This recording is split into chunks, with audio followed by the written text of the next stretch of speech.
오늘 이제 사도행전 제28장 마지막 장을 이제 오늘부터 보게 되었습니다. 여러분, 사도행전은 언제부터 시작한지 혹시 기억나십니까?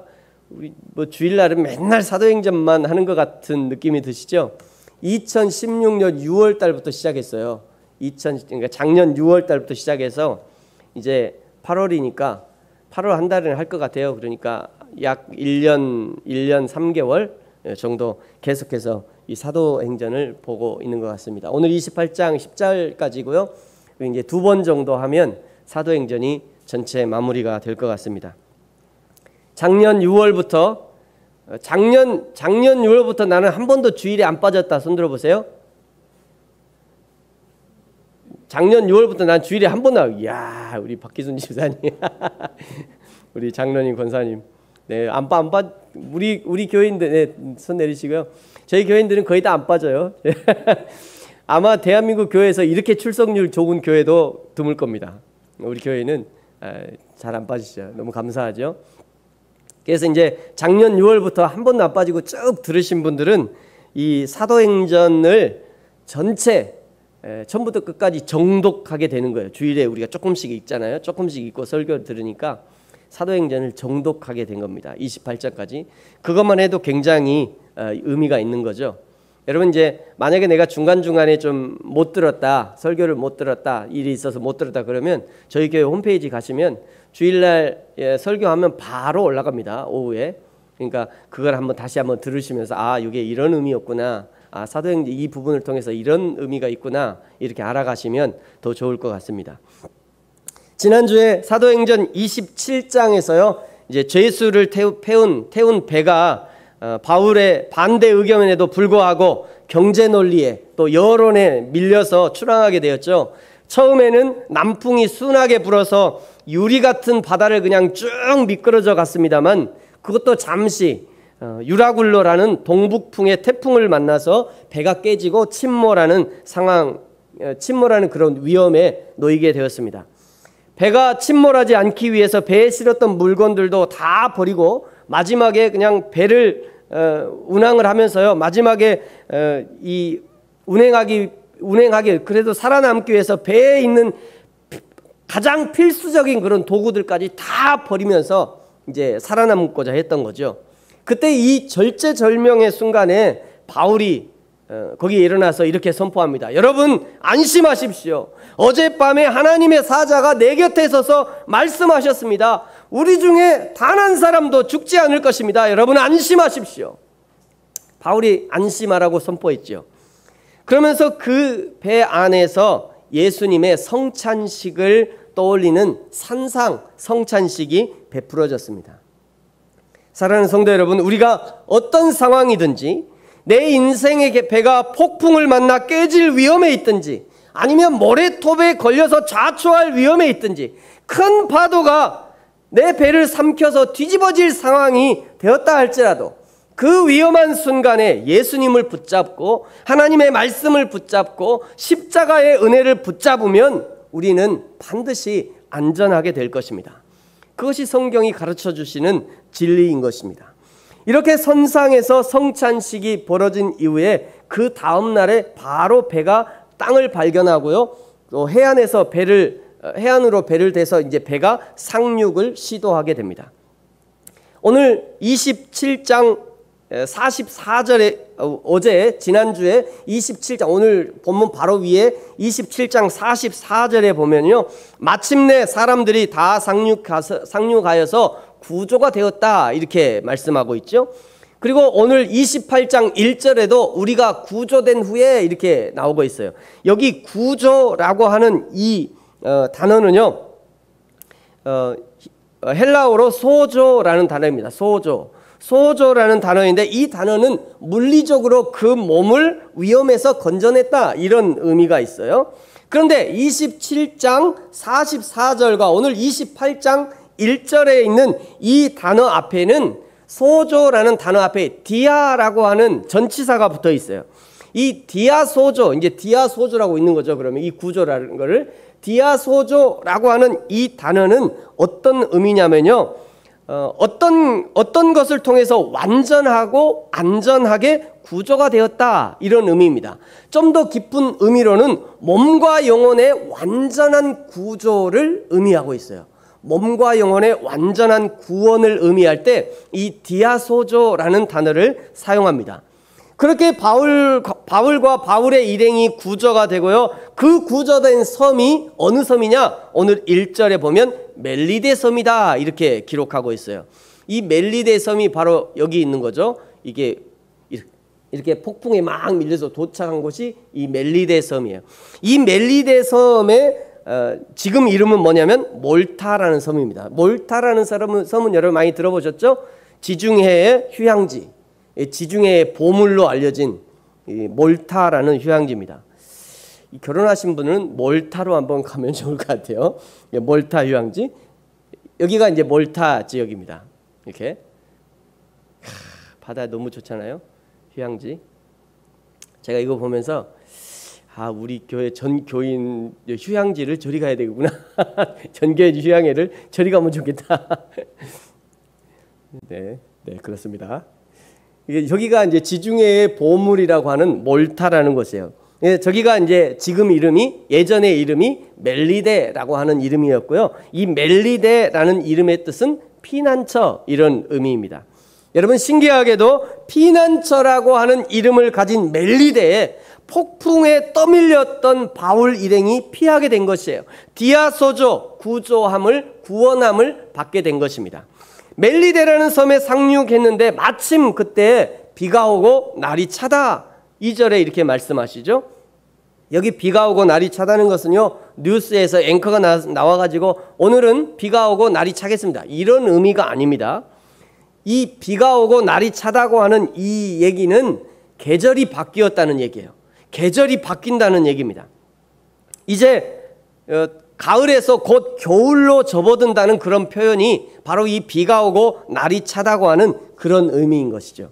이것은 이미 출항하기 전에 사도 바울이 여기를, 지중해를 겨울에 지나는 것은 매우 위험하기 때문에 2-3개월 쉬어갑시다 라고 했던 얘기하고 딱 맞아 떨어지는 그런 얘기죠. 이렇게 날씨가 추워지고 비가 오는데 비가 오는 그 시절에, 그 계절에 물에 빠진 거예요. 바다에 빠진 거죠. 폭풍을 만난 겁니다. 그래서 간신히 그 멜리데라는 섬에 도착하고요. 그 멜리데 섬에 이제 도착해서 바다에서 군사들과 죄수들이 막 올라오니까 이 섬 사람들이 얼마나 무서웠겠어요? 저 군사들이 뭔가 우리 섬을 점령하러 오나? 라고 하는 그런 불안함이 있었을 건데, 그래서 대적할 만도 한데, 그런데 섬 사람들이 대적하지 않고 반갑게 우리를 다 영접했다, 이렇게 2절 끝에 기록하고 있습니다. 여러분, 이런 것을 보면요, 하나님은 하나님의 자녀들을 인도하실 때 때로는 고난을 만나기도 합니다. 때로는 고난을 만나기도 하고 고난을 하나님이 주시기도 하지만 그 고난으로 완전히 엎드러지고 망하게 냅두지는 않으시는 것 같아요. 그 고난의 한가운데서도 반드시 피할 길을 내주시고요, 순간순간 힘을 주시고 능히 견뎌낼 만한 그런 힘을 주시는 것이죠. 이렇게 영접을 받고 환대를 받는 도중에 한 가지 사건이 발생하는데요. 오늘 3절에 보시면 원주민들이 불을 피웠겠죠. 원주민들이 불을 피워서 여기 와서 몸 좀 녹이시오 이랬는데, 그때 바울이 이제 나무 한 단을 가지고 이렇게 가지고 와서 그 불에 던져 넣었습니다. 던져 놓고 딱 떨어뜨리고 봤더니 바울 손에 뱀이 있는 거예요. 뱀이 바울 손을 물고 있는 겁니다. 여러분, 독사가 언제 가장 독이 올라 있는 줄 아십니까? 독사가 언제 독이 제일 많이 올라 있어요? 예? 언제요? 그렇지, 10월, 9월, 가을 여기에. 가을 여기 독사예요, 이게. 제가 원래는 저 동영상에 보면 독사가 왕 무는 게 있어요. 그거를 하려다가 너무 무서울 것 같아서 그냥. 독사가 언제 독이 제일 많이 올라왔냐면요, 가을역입니다. 가을 끝 무렵에. 왜 그러면 봄부터 가을까지 다 부지런히 먹고 이제 겨울이면 동면을 해야 되잖아요. 겨울에 동면을 하니까 그냥 독을 최대한 끌어올리는 거죠. 사람에게야 독이지만 독사에게는 그 독이 양분이잖아요. 그런 독사가 지금 바울의 손을 꽉 물고 있었던 거예요. 이제 단 몇 분 안에 바울은 신경마비가 되고요, 심장 박동이 멈춰서 서서히 죽어갈 것으로 예상할 수 있습니다. 이런 위기가 닥치면 사람들은 본능적인 그런 감각이 발동하게 되는데요, 멜리데 원주민들에게는 한 가지 미신이 있었어요. 뭐냐면 독사가 사람을 물어서 죽게 하는 것은 그 사람이 죽을만 하니까 독사가 물어서 죽이는 것이다. 그것이 자연의 공이다, 자연의 법칙이다, 이런 미신이 있었습니다. 그래서 4절에 보시면요, 중간부터 보시면 이 사람은 살인한 자일 것이다. 바다에서 구조함을 받았지만 그러나 자연의 공의가 뱀을 통해서 그를 살지 못하게 하는 것이다 라고 말을 하고 있는 것이에요. 이제 바울이 곧 푹 쓰러져서 죽을 것을 기다리고 있는 것입니다. 그런데 5절에 보시면 바울이 아무렇지도 않게 그 짐승을 불에 떨어뜨려 버리고 조금도 상함이 없었어요. 그러자 6절에 보시면 그 섬 사람들이 바울에게 당신은 독사에게 물려서 죽지도 않는 그런 신적 존재입니다 라고 얘기하게 됩니다. 이런 부분을 얘기하면 그 신약 성경에 그런 부분이 있죠. 그 독사에 물려 독을 마셔도 죽지 않고 뱀에 물려도 뭐 이런 신약 성경에 제가 지금 갑자기 생각했는데 그 어느 부분에 있어요. 또 어떤 사람들은 그거 봐라 성경에 있다 그러면서 실제로 예전에 얼마 전에 미국에서요, 부흥회하다가 어떤 목사가 부흥회하다가 나 봐라 내가 지금부터 코브라를 하나 가져가고 내가 독사에 물려도 안 죽는 걸 보여주겠다 해갖고 진짜 독사에 물렸어요. 코브라에. 기도하십시오. 내가 죽지 않는 걸 여러분에게 보여주겠습니다. 성경을 믿으십니까? 아멘. 믿으면 그렇게 된 줄로 믿습니다 하고 집어넣어갖고 물렸어요. 이 사람 죽었을까요? 살았을까요? 죽었어요. 미련한 거 그건 성경을 잘 모르는 거예요. 성경은 그렇게 적용하면 안 돼요. 어쨌든지 여기서는 바울이 살아난 거예요. 그러면서 이 소문이 그 섬의 추장이었던 가장 높은 사람 추장인 보블리오라고 하는 사람에게 알려지고요, 보블리오가 바울에게 간곡히 한 가지 부탁을 하게 됩니다. 8절에 보면 내 아버지가 열병과 이질에 걸려서 지금 돌아가시게 생겼다. 바울 당신에게 죽음을 이기는 그런 신적 능력이 있는 것 같으니까 우리 아버지를 좀 안수해서 낫게 해주십시오. 그러자 바울이 들어가서 기도하고 안수하니까 그 아버지가 나아버렸어요. 이게 중요합니다, 여러분.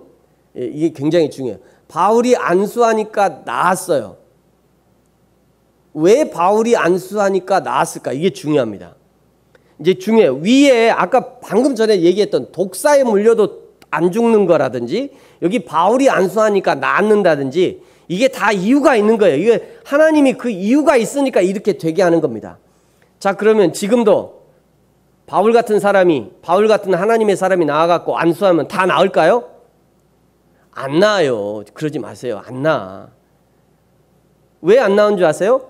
바울보다 더 뛰어난 의술들이 대한민국에 가득 찼어요. 병원에 가셔야죠. 아프면 병원에 가세요. 네? 아프면 물론 이제 아프면 목사님한테 가서 목사님 저 지금 가니까 안수해 주세요. 그럼 제가 해드릴게요. 그리고 그 다음에 반드시 병원에 가셔야 돼요. 병원에 안 가면 안 나아요. 왜요? 하나님이 우리 한국에 우리 대한민국에 아주 뛰어난 의술이라는 은사를 주셨어요. 의술이 은사예요. 네? 그 은사는 무시하면서 그냥 목사님이 기도하면 안 돼요. 안 돼. 절대 그러시면 안 돼요. 그 대신 꼭 병원 갈 때는 전화를 한번 주세요. 목사님한테.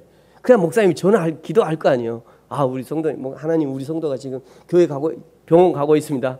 좋은 의사 만나게 하시고 그 의사가 쓰는 약이 잘 듣게 하시고 하나님의 능력으로 살게 해주십시오. 이렇게 기도할 거 아니에요. 전화도 안 하고 가가지고 그럼 안 돼요. 그렇게 하지 마세요. 아프시면 먼저 저한테 전화하시고 바로 병원에 가세요. 그렇게 해야 돼요. 지금 이 본문은 좀 다른 본문입니다. 그런 얘기를 하는 거 아니에요. 자, 그 다음에 버블리오가 저렇게 해서 낫게 됐고요. 이 버블리오만 나은 게 아니라 9절에 보니까 그 섬에 있는 다른 병든 사람들이 다 와가지고 바울에게 안수를 받고 다 나음을 받아버린 거예요. 그랬더니 그냥 너무 좋아가지고 후한 예로 실어줬다, 이게 대접을 받았다, 이런 얘기가 있습니다. 여러분, 여기 바울을 통해서 고침을 받았다라고 하는 이 고침을 받다라고 하는 이 단어가 뭐냐면 헬라어로 테라퓨어라는 단어입니다. 테라퓨어.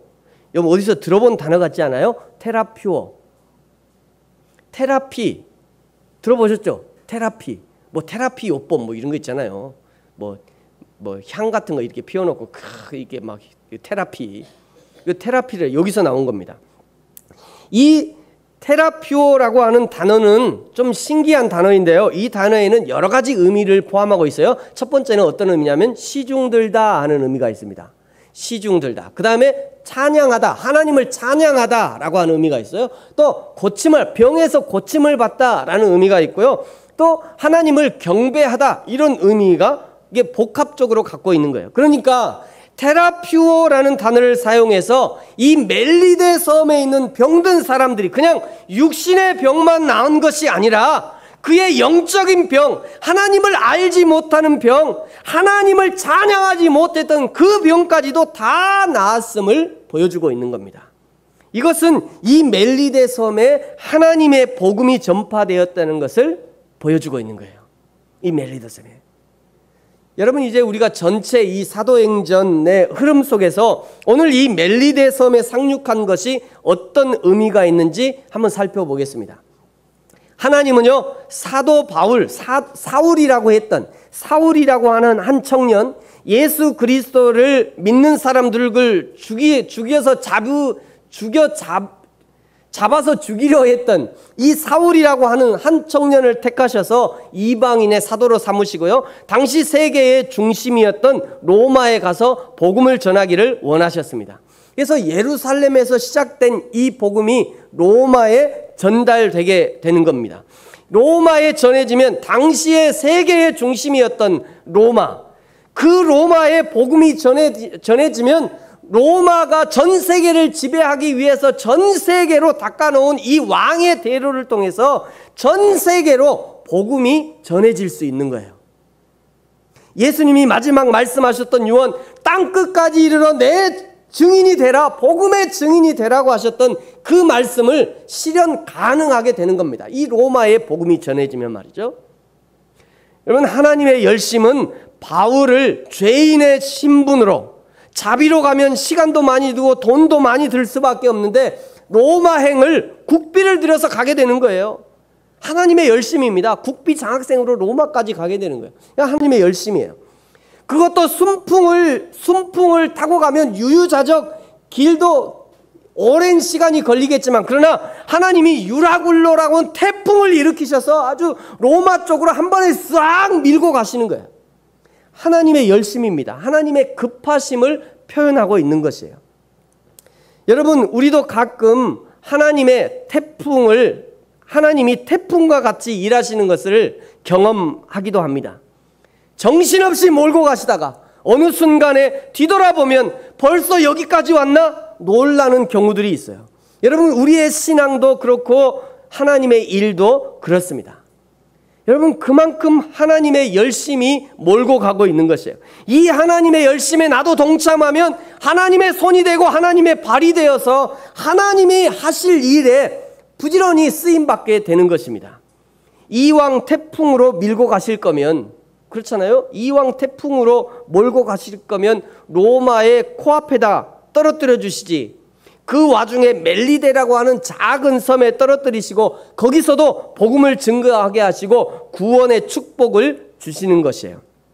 이것은요, 디모데전서 2장 4절의 말씀이 사실이라는 것을 증명해 주고 있습니다. 우리 같이 한번 읽어볼까요? 하나님은, 시작, 하나님은 모든 사람이 구원을 받으며 진리를 아는 데에 이르기를 원하시느니라. 아멘. 지중해의 작은 섬 몰타 말이죠.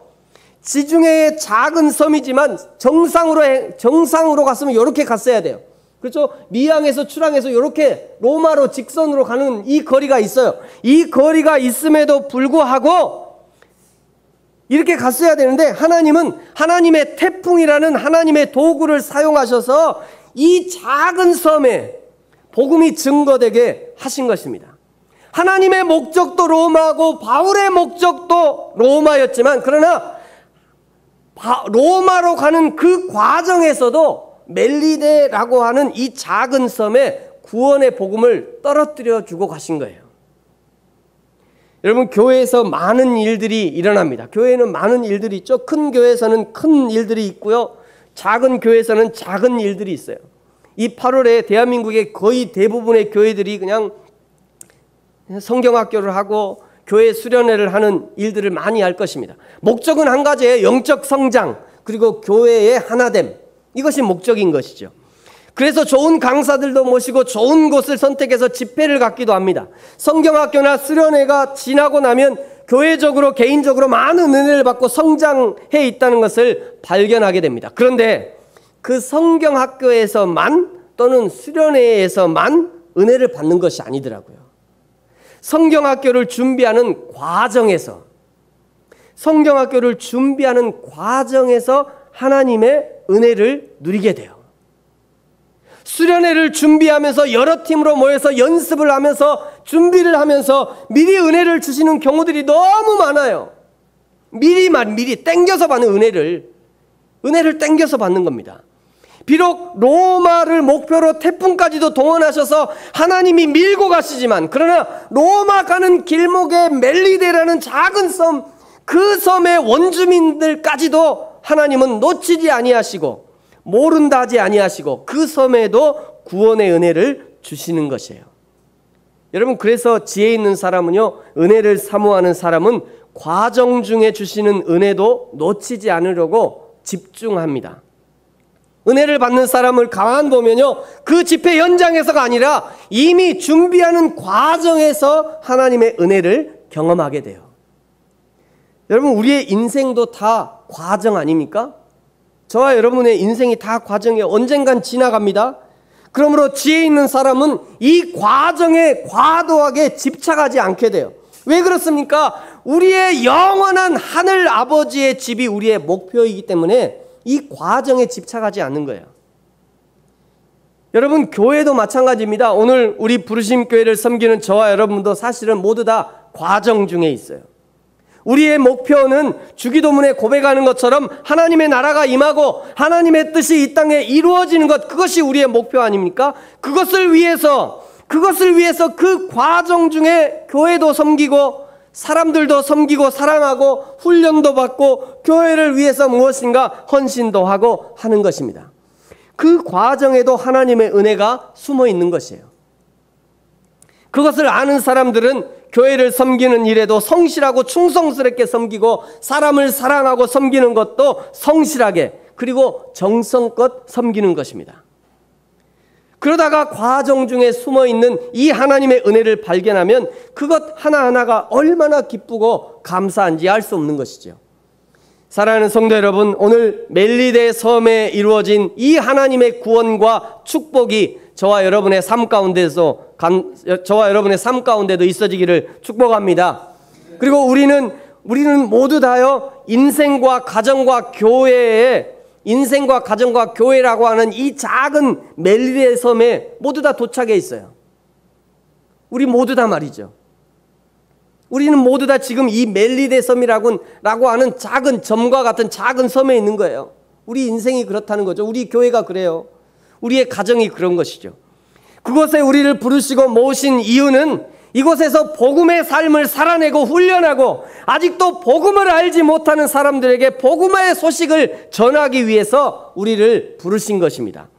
그것을 위해서 하나님이 기회를 주시는 작은 일에 충성함으로 그리고 사랑함으로 감당해야 하는 것이죠.